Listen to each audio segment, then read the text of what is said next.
Samuel Johnson once said that no one is under oath during a eulogy. That is, when speaking about the recently departed, we can exaggerate their good qualities and downplay their bad ones. It happens all the time. But what Johnson did not say is that a eulogy can also be a weapon. In last week's episode, we heard how Napoleon conquered Egypt in 1798. His scholarly savants then looted the country, helping themselves to art and artifacts. And some of those savants realized that the artifacts could help them test a controversial new theory in science: evolution. Nowadays, if you say evolution, the first name that pops to mind is Charles Darwin. But Darwin was not the first person to propose the idea.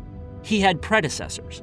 One predecessor was someone you might remember dimly from high school biology class: Jean-Baptiste Lamarck.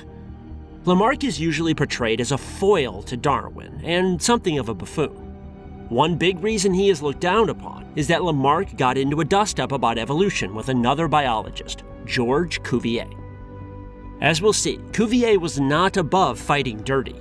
He was half Darwin, half Machiavelli. Cuvier also had something of a secret weapon in his arsenal when fighting Lamarck. Thanks to Napoleon, Cuvier had access to mummies.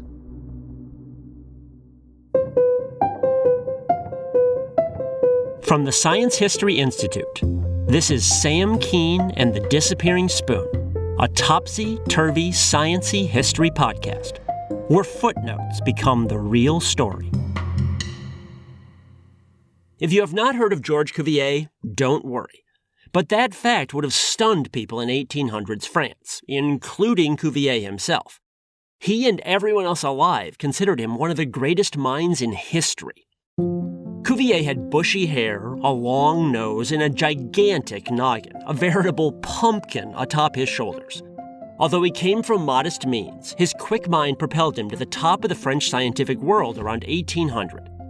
He served as a professor of natural history, and he advised many important government agencies. In fact, he soon became Baron Cuvier. He had power. Baron Cuvier promoted two big ideas. The first was that species of animals sometimes go extinct. Now, that probably does not sound remarkable today, but it was a radical idea at the time. People in Europe then believed that God had created all the animals on Earth as outlined in Genesis, and it was heresy to suggest that some of God's creations could disappear. Didn't that imply that those animals were less than perfect? But how could they be if God had made them? Cuvier, though, suspected otherwise, based on the fossil record. The first clue came when he recognized an ancient type of elephant. It was first unearthed near Paris, and it had no living descendants. That got Cuvier thinking. And the more he looked around, the more evidence he saw for creatures going extinct. Fossils of giant sloths, frozen bits of woolly mammoths. Such creatures simply don't exist anymore. Now, some people refused to believe Cuvier. One was Thomas Jefferson. When Jefferson sent Lewis and Clark wandering across North America, he told them to keep their eyes peeled for giant sloths and mastodons. Jefferson was convinced they still existed. But no. All those creatures died out long ago.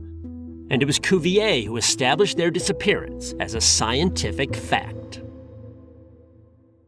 Cuvier's second big idea was something called the correlation of parts.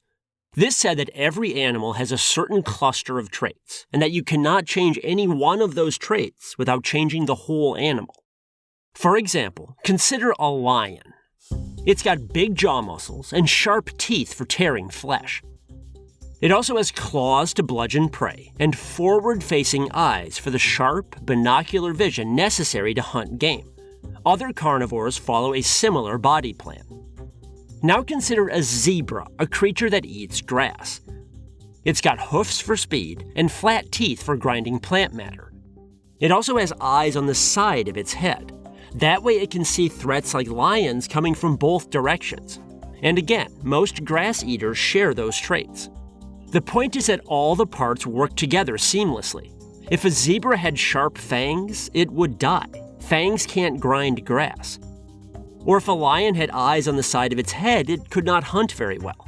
Again, certain traits go together, and changing any one trait would hinder the animal, probably fatally. Cuvier believed so deeply in this correlation of parts that he used to make a wild boast. He said that if you gave him a bone from an extinct creature, or even a single tooth, he swore he could reconstruct the entire animal. It's an impressive claim, but it's not 100% true. After all, let's say you're a biologist, and let's say you have somehow never seen an elephant in your life. If someone gave you the skeleton, you could probably guess it was a mammal. But your reconstructed elephant would probably look more like a giant fuzzy hamster. That's because the most conspicuous part of an elephant, its trunk, would be missing. It doesn't fossilize, and you can't predict a fleshy feature from a tooth. Cuvier had an impressive mind, no question, but his belief about the tight correlation of parts would eventually get him into trouble. So that was Baron Cuvier. But what about his antagonist, Jean-Baptiste Lamarck? Lamarck became a biologist in a roundabout way. His pushy father made him join the seminary when he was young. But when his father died, Lamarck dropped out, bought a creaky horse, and galloped off to join the 7 Years' War. He was just 17 years old. Lamarck eventually earned a promotion to officer, but Lieutenant Lamarck's career ended with humiliation. His men began playing some game that involved lifting the tiny Lamarck by his head. They eventually injured him, and he had to quit soldiering. But the military's loss was biology's gain. Lamarck returned to school and became a renowned zoologist. His specialty was invertebrates: leeches, jellyfish, slugs, octopuses, anything slippery. Most biologists then disdained such creatures, but Lamarck showed what a rich class of animals they are. In fact, he invented the term invertebrates for them. Then, in 1800, he went one better and coined the term biology for his whole field of study. But minting words is not what Lamarck went down in history for. That involved his early but misguided theory of evolution. First, let's focus on what Lamarck got right. He believed that all creatures, great and small, descended from a single common ancestor. He also believed that planet Earth was old, vastly older than the Bible said. Unfortunately, Lamarck got other things wrong. Most importantly, he claimed that creatures evolved within their lifetimes. For instance, he suggested that wading shorebirds naturally wanted to keep dry, so they would stretch their legs up to keep their tail feathers above the water. And each day, their legs would stretch microscopically farther. As a result, he argued, the birds eventually evolved long legs. Those long legs were then passed down to their offspring. In a similar way, Lamarck said that giraffes got long necks by stretching up to reach the very tippity tops of trees to eat leaves. Then they passed those necks on to baby giraffes. The process supposedly worked in human beings, too. Consider blacksmiths. After swinging hammers year after year, blacksmiths supposedly passed their impressive musculature down to their children. Overall, Lamarck saw animal bodies as quite plastic. He even talked about animals willing themselves to change by following instincts and urges. Nowadays, though, we know that Lamarck was off base here. Body plans are far more rigid than he suggested. Giraffes just can't will themselves to have a longer neck. Traits like that are largely set by our DNA. This was a pretty big mistake on his part. And as a result, Lamarck is often painted as a buffoon in textbooks. Again, he's the foil to Charles Darwin's much more correct theory of evolution. But I think that's unfair to Lamarck. He was one of the first people in history to propose that evolution occurred, as well as descent from a common ancestor. Yes, he got some of the details wrong, but those were bold ideas in the early 1800s. Unfortunately, in proposing evolution, Lamarck drew the wrath of none other than Baron Cuvier.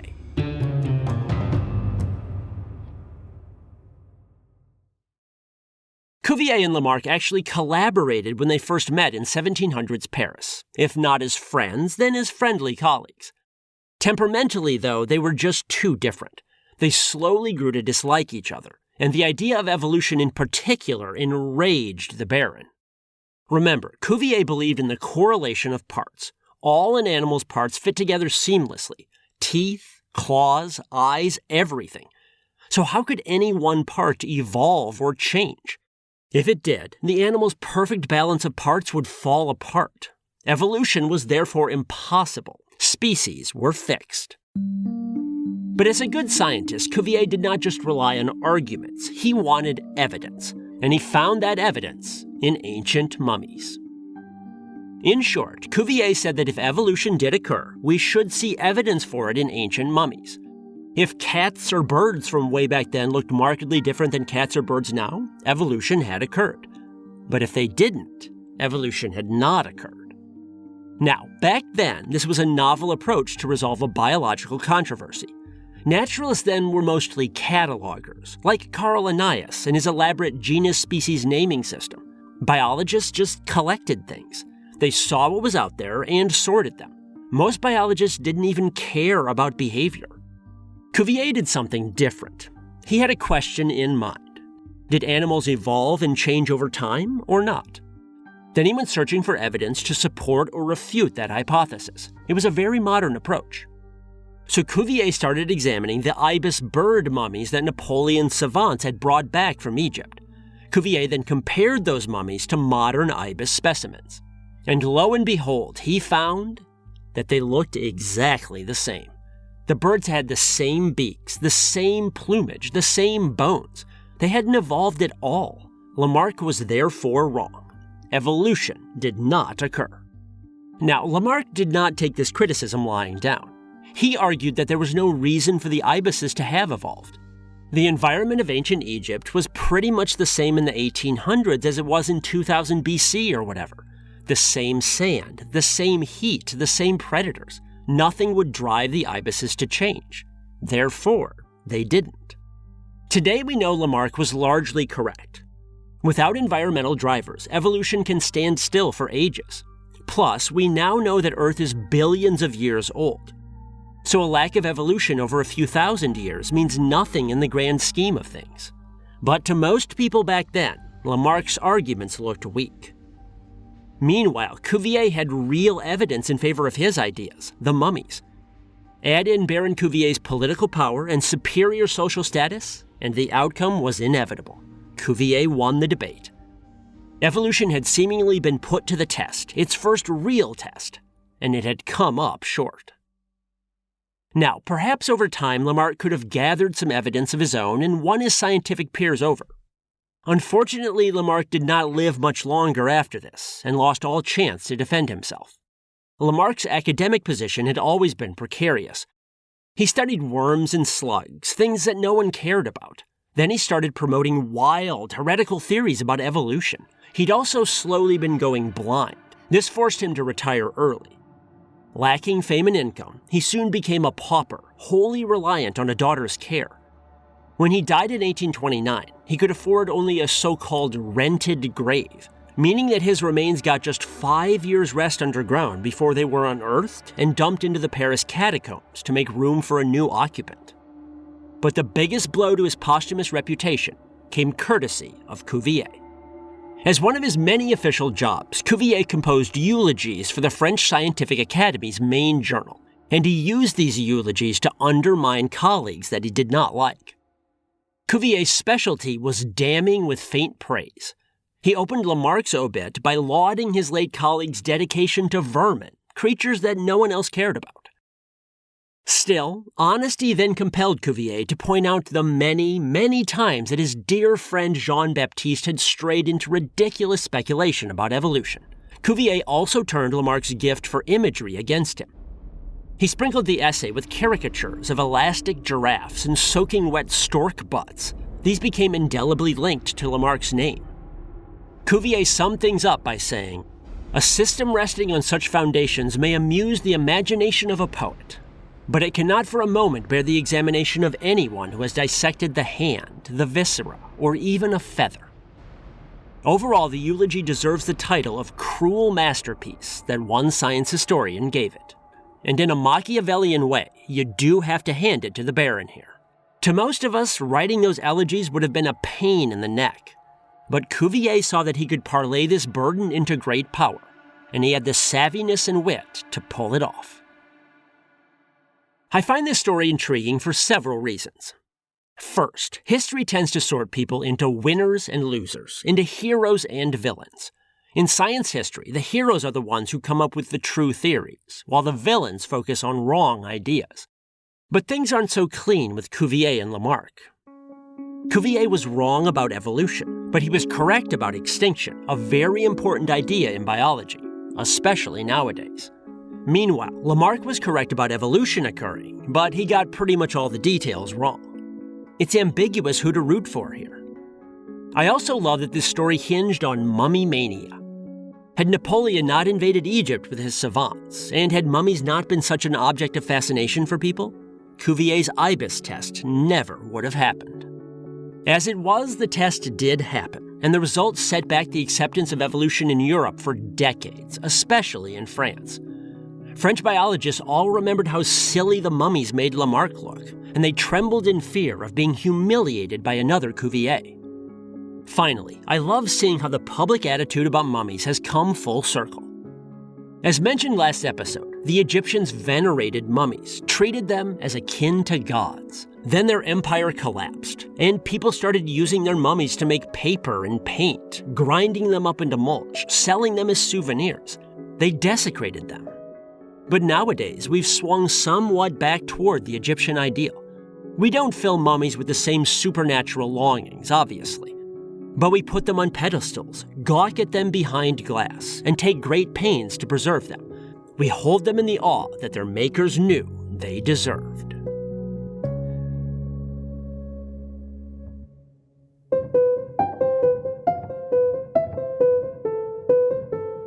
This is the Disappearing Spoon podcast, brought to you by the Science History Institute. Be sure to check out their in-depth science history podcast, Distillations. You can find it anywhere you get your podcasts, or on their website, distillations.org. You can find more incredible stories in my books or at samkeen.com. You can also book me as a speaker there for your school or event. If you like this podcast, please spread the word and support it at patreon.com/disappearingspoon. You can also get bonus episodes and signed books at Patreon. This episode was written by me, Sam Keen. It was produced by Mariel Carr, Rigoberto Hernandez, and Sarah Kaplan. Our sound design, scoring, and mixing is by Row Home Productions. Row Home's creative director is Alex Lewis. John Myers is Row Home's executive producer. Thanks for listening.